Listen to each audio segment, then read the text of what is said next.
Estamos hablando de cómo podemos combatir la pobreza. Hoy en el programa tenemos una organización de la sociedad civil invitada que ha venido conjugando a varias organizaciones, acciones ciudadanas frente a la pobreza, que nos van a platicar qué están proponiendo y cómo han venido trabajando con los legisladores para hacer un uso más eficiente del gasto público en los programas sociales y qué acciones están promoviendo para impulsar el combate a la pobreza. Hoy, como siempre, nos acompaña Alfonso Rodríguez para que platiquemos y dialoguemos de cuál es la caracterización de las condiciones que tiene nuestro país en los diferentes grupos de la población con respecto a la pobreza y a la desigualdad. Alfonso, gracias por acompañarnos. ¿Cómo estás, Tulio? Buenas noches. Buenas noches, Alfonso. Pues para iniciar, ¿qué nos vas a traer hoy, Poncho? Como sabemos, la Coneval es un organismo autónomo que se dedica a medir periódicamente las carencias bajo las cuales hoy se mide la pobreza en nuestro país. Y nos parece muy importante en las gráficas que nos va a presentar Alfonso, que compartamos con nuestros amigos cuál es la fotografía en la cual hoy estamos y que podamos contrastarla en cómo esta fotografía ha venido evolucionando o involucionando respecto a las principales situaciones que viven en nuestro país. Alfonso, ¿qué nos puedes platicar? Como dices, Tulio, vamos a ver en la primera gráfica la distribución del porcentaje de la pobreza. Entonces vamos a platicar de la población en situación de pobreza extrema, la situación de pobreza moderada, la situación de población no vulnerable, la situación de población vulnerable y la situación de la población vulnerable por ingresos.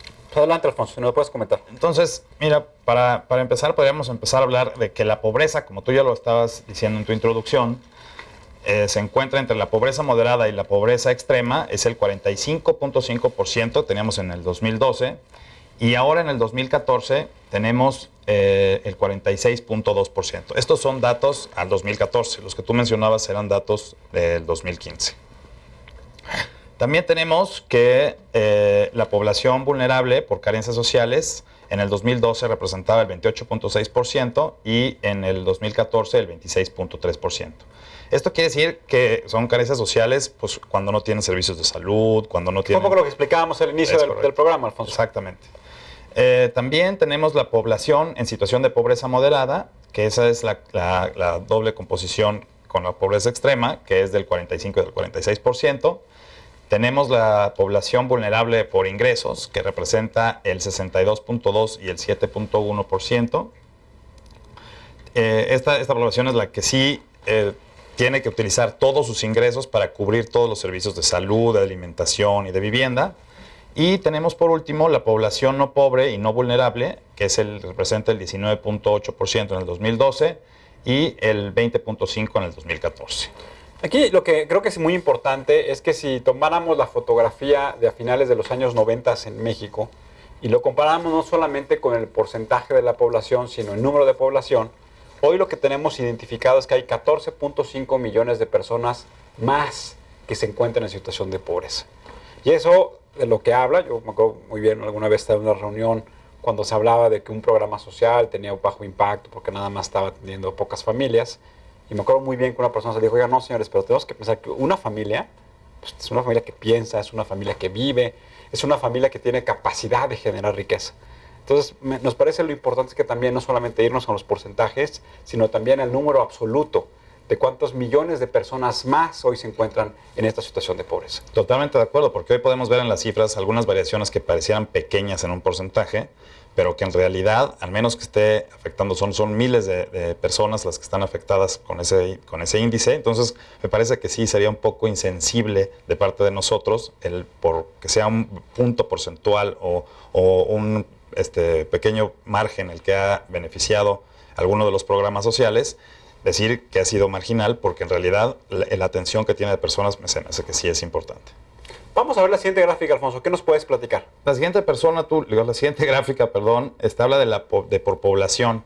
La población en pobreza de menores de 18 años, que representa el 53%, el 53.8% en el 2012, y en el 2014 representa el 53.9%, que son alrededor de 20 millones de habitantes.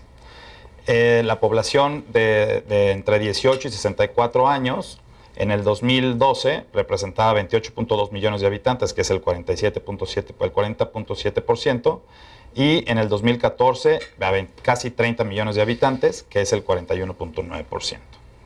La población con 60 años o 65 años o más representa, que son 4 millones de habitantes, representa el 45.8% en el 2012 y el 45.9% en el 2014. Lo que nos llama mucho la atención es que, como bien tú dividiste esta gráfica, tienes la población muy joven, que es la que aquí tanto se ha denominado como el famoso bono demográfico. Tienes la población que está en la etapa más productiva de su vida, que es la población que está entre los 20 a los, perdón, entre los 30 y los 45 años de edad. Y luego tienes la población que se considera ya la población adulta mayor, que es una población de más de 65 años de edad. Entonces pareciera ser, como tú bien aquí lo apuntas, que está más concentrada en la población joven. Entonces, eso de lo que nos habla y de lo que nos refleja es la inestabilidad de los programas sociales, de la vulnerabilidad del gasto público, de la falta de eficacia de las acciones del gobierno. Porque claramente ahí lo que estamos viendo es que no ha habido la formación de riqueza en las familias mexicanas que se refleje claramente en la mejor calidad de los jóvenes. Y eso nos parece que debe ser el puntal de las políticas públicas. Sí, totalmente de acuerdo. Lo interesante de estos datos, si los tiene el Coneval, es pues, que se deberían de enfocar una mayor cantidad de recursos, como bien lo apuntabas tú al principio del programa, pues atender a las personas que empiezan a tener este tipo de carencias para que no irlas arrastrando durante toda su vida y seguir gastando mucho más dinero, sino darle las oportunidades y las ventajas para poderlos hacer que salgan de su situación de pobreza en una edad temprana y no venir arrastrando con esa problemática a lo largo de toda la vida de la gente. Y tal vez una acción ciudadana frente a la pobreza es pedirle que a los funcionarios de los gobiernos estatales, municipales y a nivel federal, pues se sienten con la gente del Coneval, que conozcan de la gente del Coneval, que son los expertos que están midiendo la pobreza, que tienen la sensibilidad y toda la información muy fina de cómo atacar, para que de esa manera puedan compartir la información y se pueda enfocar de manera mucho más objetiva la forma en cómo se instrumentan los programas sociales. Eso me parece que es una recomendación, una acción ciudadana que se puede llevar a cabo. Algún día platicamos, Alfonso y yo, con la gente del Coneval y nos decían, oigan, es que nosotros aquí tenemos tanta y tanta información que puede ser parte fundamental del diseño de las políticas públicas, que de eso vivimos, de generar información, y qué más, y qué mejor sería que los que estén tomando las decisiones, que estén diseñando los programas públicos, utilicen esta información como el principal instrumento para poder diseñar instrumentos más eficaces. Claro, porque nosotros aquí presentamos información a nivel nacional, pero el Coneval tiene información por cada municipio, por cada estado, por cada muy puntual de todo lo que hemos venido platicando aquí sobre temas de pobreza. Entonces me hace que sí, el explotar esa información es un tema importantísimo para poder atacar con mucha contundencia el tema de la pobreza. Y que es una lupa diferente, Alfonso, porque yo creo que así como hablamos de la desigualdad, yo creo que no es lo mismo la desigualdad en la zona metropolitana urbana del Valle de México a la zona metropolitana, por ejemplo, de Ciudad Juárez, en donde tienen características y condiciones regionales muy distintas. ¿Qué otra gráfica nos vas a presentar, Alfonso? Traemos también una gráfica que es el porcentaje de la población en pobreza referente al género, que son hombres y mujeres. Entonces tenemos que en el 2012 la población en pobreza de mujeres era de alrededor de 27.6 millones de mujeres y en el 2014 pasó a 28.5 millones de mujeres. Esto representa el 46.3%. En población en situación de pobreza, en hombres, tenemos que representa alrededor de 25.8 millones de hombres en el 2012, que es alrededor del 45%, y tenemos a 26.5 millones de hombres, que representa el 46%. Pues claramente ahí lo que nos habla es que sigue siendo las mujeres la población más vulnerable del país. Sí, pero que también está parejo el número entre la población, el número de hombres y mujeres que están en pobreza. Y yo estoy seguro, como bien lo apuntaste hace unos minutos, Alfonso, que si estas cifras las profundizáramos por región, por municipio, tal vez por alguna zona regional, pues sí veríamos yo que diferencias muy marcadas entre la diferencia entre los hombres y las mujeres. Sí, claro, aquí se ve a nivel nacional, es una gráfica así.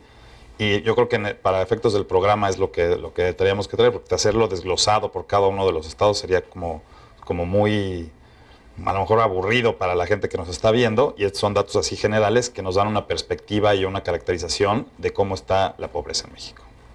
Creo que también, amigos, lo que es algo muy relevante es que cuando entendamos de pobreza no lo veamos como algo aburrido, no lo veamos como algo que está fuera de nuestras manos, sino lo veamos como algo en el cual sí podemos nosotros dedicarle tiempo y poder enfrentarlo. Les pongo tal vez un ejemplo muy sencillo. Cuando vamos caminando por la calle y vemos personas que están en extrema pobreza o que tienen alguna necesidad material, se nos hace que lo más fácil es pues, darle alguna moneda, o lo más fácil es darle algún bien material que en ese momento dispongamos. Pero nunca nos hemos preguntado, ¿y esas personas de dónde llegaron? Esas personas, ¿cuáles son las razones estructurales que las han obligado a que vivan en la calle? Y nunca nos hemos preguntado si hay alguna organización de la sociedad civil que está trabajando para poder atenderlas, y que nosotros como ciudadanos lo que podemos hacer es poder contactarlas para que esa organización de la sociedad civil pueda ayudarlas. Y eso me parece que también puede ser una acción ciudadana concreta, sencilla y muy fácil que pueden llevar a cabo los ciudadanos. Sí, es correcto, y es el propósito del programa, ¿no? El incentivar a los ciudadanos, a todos los que habitan en el país, para que puedan, de alguna manera, en el sentido de sus capacidades, pues colaborar en un porcentaje muy pequeño o muy grande, porque hay acciones pequeñas que tienen gran valor y hay acciones grandes que tienen también un muy gran valor. O sea, no es de cualquier acción, por el tamaño que sea, es el efecto que pueda tener.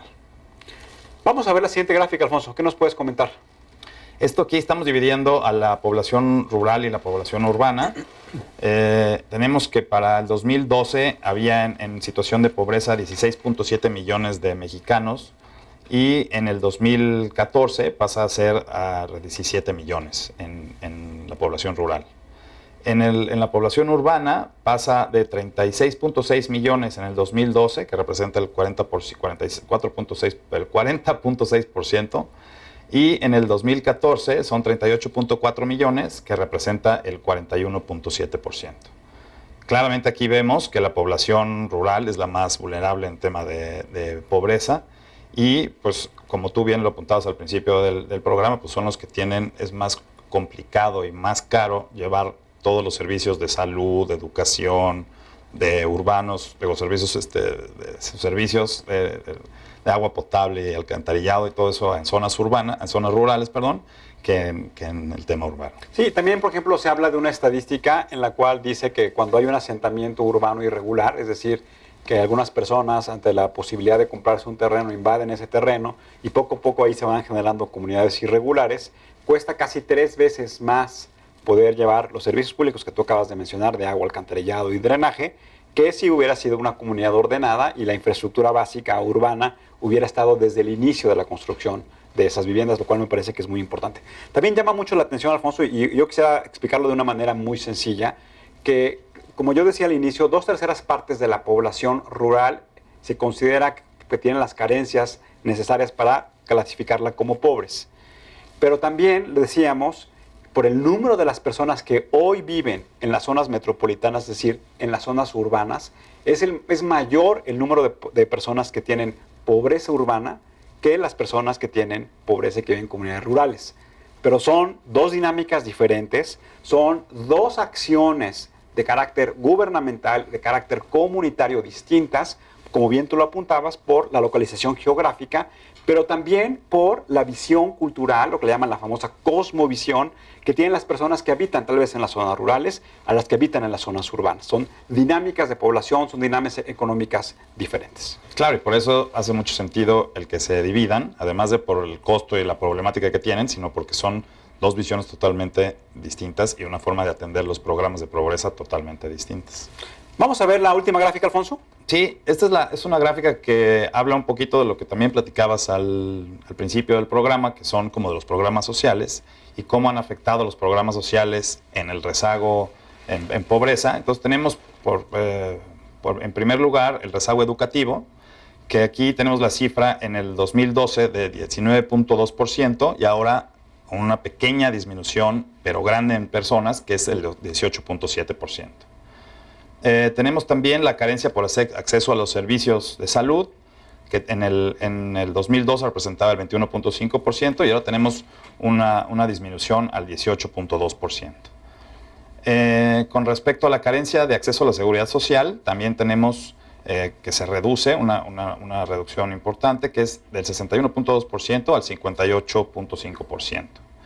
Y aquí pues estamos viendo como que el efecto de las acciones o del gasto en el gobierno que han sido de alguna manera positivas en términos no relativos, sino más bien reales, de cómo han tenido efecto estos programas sociales. En carencia por calidad y servicio de la vivienda también se nota una disminución que pasa del 13.6% en 2012 al 12.3% en 2014. Y la carencia por acceso a alimentación se mantiene casi igual, del 23.3% al 23.4%. Llama mucho la atención que la principal carencia que determina que la población de nuestro país es pobre es el acceso a la seguridad social.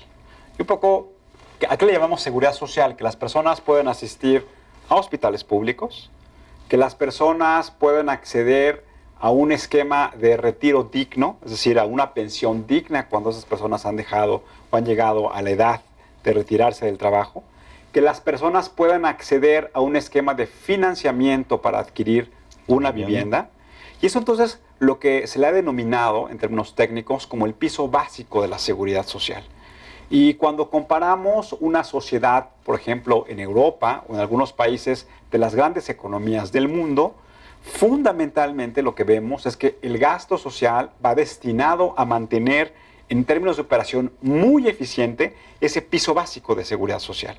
Y eso lo que significa también es como por ejemplo que en países como los países escandinavos la mayor parte de los ingresos de las personas van destinadas a impuestos. Pero van destinadas al pago del impuesto porque claramente la educación es gratuita, la salud es gratuita y gozan de una pensión digna. Vemos claramente cuando uno tiene oportunidad de salir del país, que ves a los señores ya grandes europeos viajando, y lo hacen es porque no hayan tenido la capacidad de acumular mucha riqueza, sino porque los sistemas sociales de sus países lo que han hecho es que han venido generando los ahorros crecientes necesarios para que esas personas puedan disfrutar el mismo nivel de vida cuando se retiran. Y hoy lo que está pasando en nuestro país, y lo que estamos viendo, y perdón que tome la palabra, es que desafortunadamente la visión de futuro de una persona que está en edad de retirarse es que deplorablemente cambian las condiciones de vida, porque la pensión mínima garantizada o los elementos que pudieran tener la gran parte de la población, derivado que ya no tendrán el ingreso mensual que tienen por prestar su trabajo, se reduce de manera muy importante. Sí, este es un tema, y lo vemos aquí en la gráfica, es una gran parte de la población la que no pertenece al empleo formal y que es la que no tiene esa red de protección de la que hablas tú, mínima, para poder atenderse en cualquier problema que tenga de salud, toda su familia, hasta cuando nace su bebé, cuando nace todos, tienen que desembolsar ellos su dinero de su bolsillo, o no sé cómo le hagan, pero tienen que satisfacer esas necesidades de salud sin esa red de protección básica. Alfonso, muchas gracias por acompañarnos. Vamos a hacer un corte. Regresando vamos a platicar con una de las representantes de la Organización de la Sociedad Civil, Acciones Ciudadanas Frente a la Pobreza. Los invito a que participen con nosotros en las redes sociales. Regresamos.